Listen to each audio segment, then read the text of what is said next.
Van rela memberikan tendangan sudut. Sekali lagi Papos harus diberikan perhatian, kerana di situlah tempat biasanya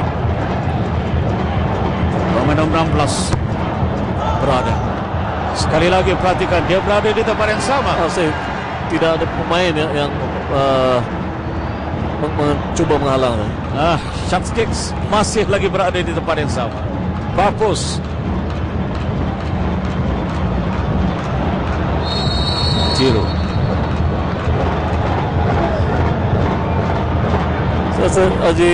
Serangan pasukan kebangsaan kita boleh dipertingkatkan lagi dengan menggunakan kepantasan yang ada pada Ivan Yusof di sebelah kiri, untuk membantu Hairudin dan juga Indra.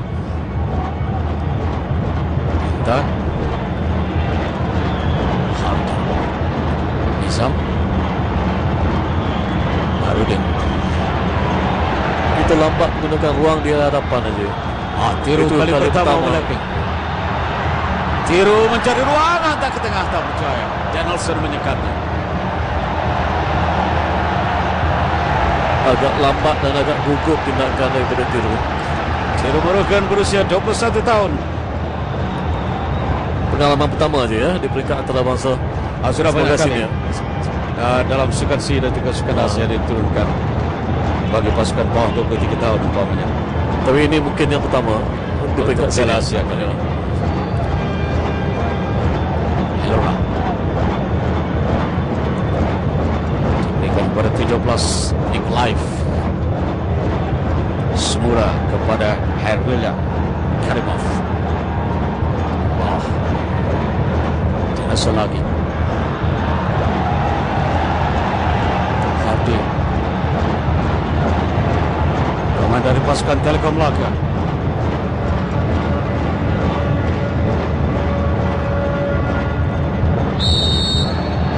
Hantar dipersalahkan.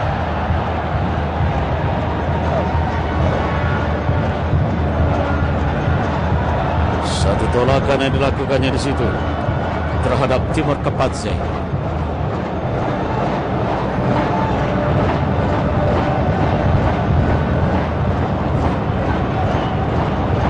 Shatskicks dijangka akan melakukan sepakan ini, tetapi ada 4 orang pemain lain mengatur strategi dari bola mati untuk pasukan Uzbek.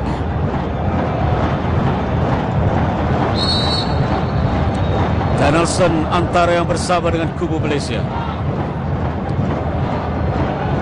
Apa yang mau dilakukan oleh mereka?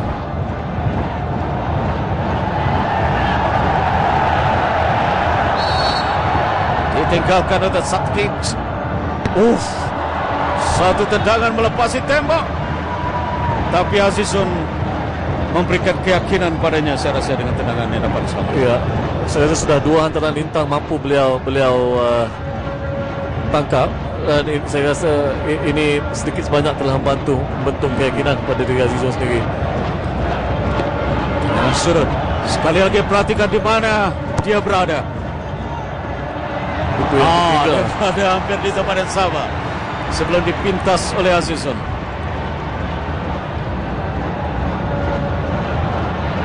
Diberikan kepada Tiru Borogan. Kehilangan bola kepada Denson, tapi dampas bola oleh pasukan Uzbekistan. Kapadze, masih lagi Kapadze menyerang. Sayangnya satu lagi keadaan di mana kedudukan kita, khususnya di bahagian pertahanan, dapat dibolosi dengan mudah oleh Uzbek.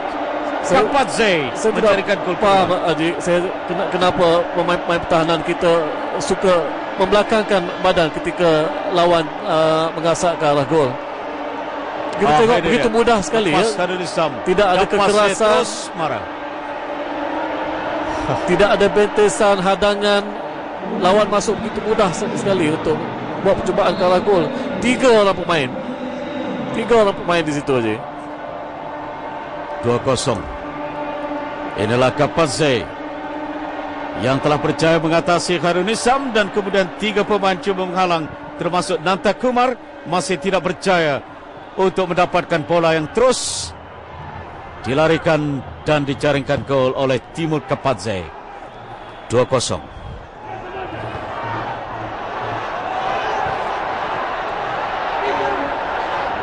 Tinggal 15 minit separuh masa yang pertama.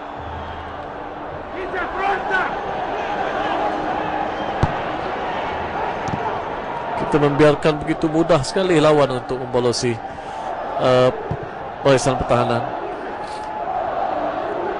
Uzbekistan tewas 1-2 kepada Iran setelah gol sendiri Iran.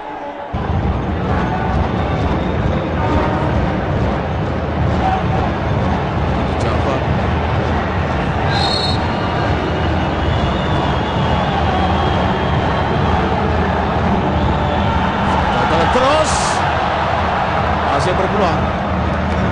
Harudin membiarkan itu dengan surat. Tidak-tidaknya memberikan getaran sedikit kepada penjaga gol pasukan Uzbek. Lihat memek wajahnya. Bola itu jatuh dulu dan ini mengelurukan penjaga gol pasukan Uzbek, Nesterov.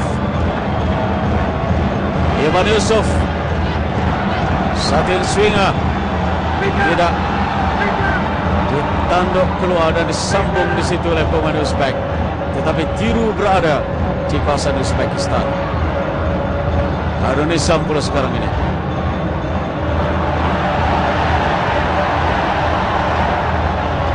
Daputa merasakan dirinya offside.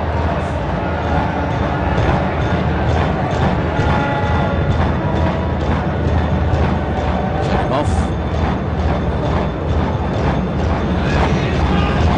Kelihatan Uzbek tadi dengan 4 pemain pertahanan, kini tinggal 3 saja digunakan oleh mereka di bahagian pertahanan.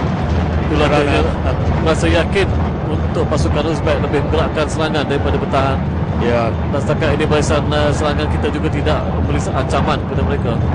Islam Nisnomov yang sepatutnya di bahagian pertahanan banyak bertindak di depan pintu gol.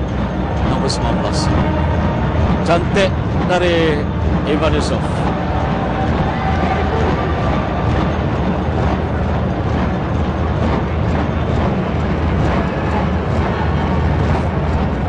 Ini dia Inomov, pemain berusia 23 tahun dari pasukan Patakor yang bermain dalam kejuaraan remaja dunia untuk pasukan Uzbekistan.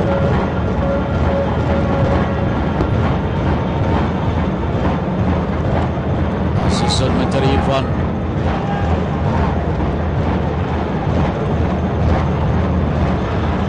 Di sini kepada Syukuradan. Bisa. Cantik. Tiru naik ke atas. Sekali lagi overlapping. Semula kepada Syukur, hantar ke tengah Harudin. Tidak begitu berbiasa tandukan dari Harudin Omar. Tapi counter attack yang begitu nampak ada berkesannya untuk pasukan Malaysia. Azman. Ya, dengan sedikit keyakinan tambahan daripada Tiru, mungkin benda akan lebih efektif. Nampaknya Tiru masih lagi menghadkan perlibatannya dalam membuat gerakan di tepi ke atas. Sekali lagi tandukan buah Tiru. Tapi mungkin itu arahan disiplin yang telah diberikan kepada Tiru dan juga Rusdi. Asasnya untuk menguatkan pertahanan. Ya. Ini Rusdi Talib. Rusdi nampak belum pernah lagi melakukan overlapping yang setakat ini. Berada memberikan kepada Harudin. Tiru sekali lagi naik ke atas. Nizam berada di sana. Dan Nizam mata terus untuk lintangan, mencari ruang. Nizam sekarang ini ke tengah dan bagaimana peluang untuk Indra Putra. Terlepas Ivan Yusuf ada di situ. Lagi hantaran. 2 minit waktu yang dilanjutkan. Jangan semenanduk. Kabar semula kepada Tiru. Bola ke belakang semula. Setiap kali Tiru memperolehi bola, dia akan buat hantaran pendek ke belakang. Sekat di setelah pemain nomor 6, yaitu Ismailov.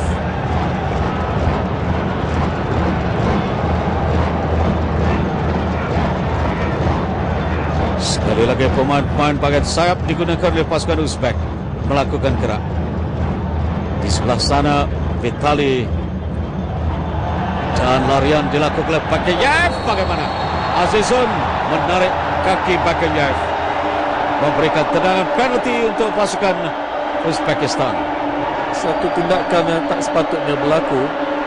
Walau bagaimanapun Azizul terpaksa mengambil satu tindakan. Kerana sudah tidak ada pertahanan untuk menyelamatkan keadaan itu. Perhatikan Bakayev dan kontak dari Azizul. Tapi saya yakin pemain Uzbek ini sengaja menjatuhkan di advantage pengalaman yang ada padanya. Dengan sedikit sentuhan beliau merebahkan badan, dan itu memperlihatkan seolah-olah beliau telah dibentes dengan kasar.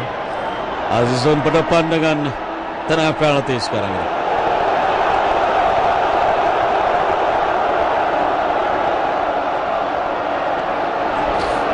Islam Inamov mencari gol ketiga untuk pasukan Uzbekistan dari penalti.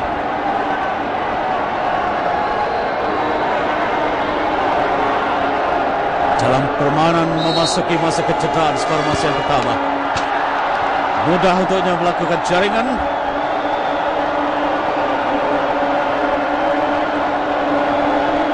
Islam Inamov, penalti dalam waktu kecederaan menjadikan kedudukan 3-0. Bakayev sedih, maafkan saya, bukan Inamov tapi Bakayev. Nomor 10 ya. Bakayev yang tadi jatuh melakukan tendangan penalti. Keadaan nampaknya semakin sukar untuk barisan negara, Haji. Dan whistle penambat dibunyikan menamatkan 45 menit separuh masa yang pertama. Malaysia ketinggalan kepada pasukan Uzbekistan 0-3 dalam perlawanan yang jelas dikuasai oleh mereka. Tapi bagaimana pandangan Azman keseluruhan 45 menit? Separuh masa yang pertama, 45 minit separuh masa yang pertama tidak menampakkan banyak gerakan daripada pasukan negara. Sebaliknya mungkin pendekatan ataupun tactical approach yang diambil oleh Haji Norizan, kita lebih memberi tumpuan kepada bertahan dan kemudian membuat asakan daripada counter attack. Malangnya pemain-pemain negara tidak begitu mencipta ruang pergerakan yang sepatutnya mereka lakukan. Kita berehat. Bagaimana separuh masa yang kedua? Berehat dulu sebentar.